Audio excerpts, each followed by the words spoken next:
लोकसभा की 543 सीटों में से एनडीए ने 292 सीटों पर जीत हासिल की है। बीजेपी के पास इतनी संख्या नहीं है कि वह अकेले सरकार बना ले। ऐसे में उसे अपने पार्टनर पर निर्भर होना पड़ रहा है। इस चुनाव में दो किंग मेकर उभर कर सामने आए हैं। वे हैं बिहार के मुख्यमंत्री और जेडीयू प्रमुख नीतीश कुमार और टीडीपी प्रमुख एन चंद्रबाबू नायडू। बिहार में जेडीयू ने 12 सीटों पर जीत दर्ज की है। इतनी ही सीटें बीजेपी ने जीती हैं। वहीं लोक जनशक्ति पार्टी ने 5 सीट जीती है। आंध्र प्रदेश की कुल 25 लोकसभा सीटों में चंद्रबाबू की पार्टी टीडीपी ने 16 पर जीत हासिल की है। ऐसा भी कहा जा रहा है कि देश भर में जातिवार गणना को लेकर भी नीतीश दबाव बना सकते हैं। यही विधानसभा चुनाव को जीतने की रणनीति की अहम बुनियाद होगी। आंकड़े बता रहे हैं कि दोनों ही पार्टियों के समक्ष संकट समान है। फिर अगले चुनाव में एंटी इनकम्बेंसी से भी उन्हें जूझना होगा। बीजेपी ने जितनी सीटों की उम्मीद की थी उसको उतनी नहीं मिली।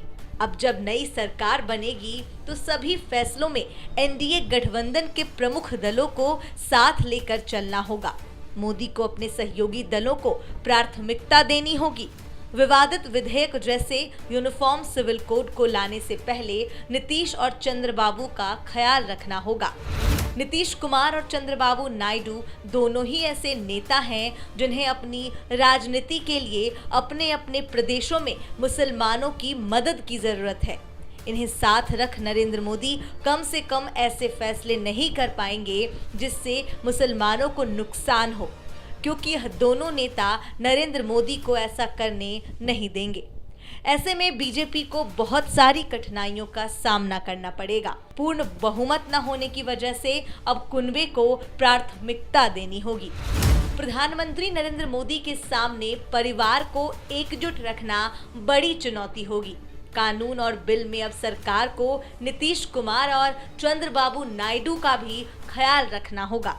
ये बात तो जग जाहिर है कि नीतीश और नायडू बीजेपी के दोनों ही साझेदार उनकी प्राथमिकता वाले मुद्दों पर कभी एकजुट नहीं रहे हैं।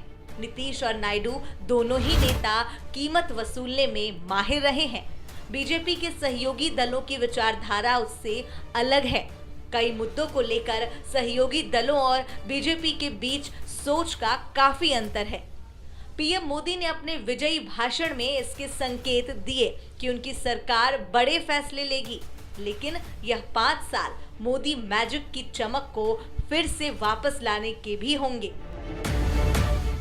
इसके लिए मोदी सरकार को अपनी नीतियों को और धरातल पर उतारना पड़ेगा।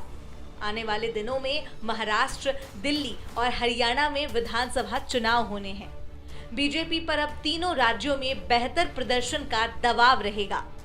दिल्ली को छोड़ बाकी 2 राज्यों में लोकसभा चुनाव के नतीजों ने पार्टी के लिए टेंशन बढ़ा दी है। ऐसे में सवाल ये है कि क्या एनडीए अपनी सरकार 5 साल तक चला पाएगी।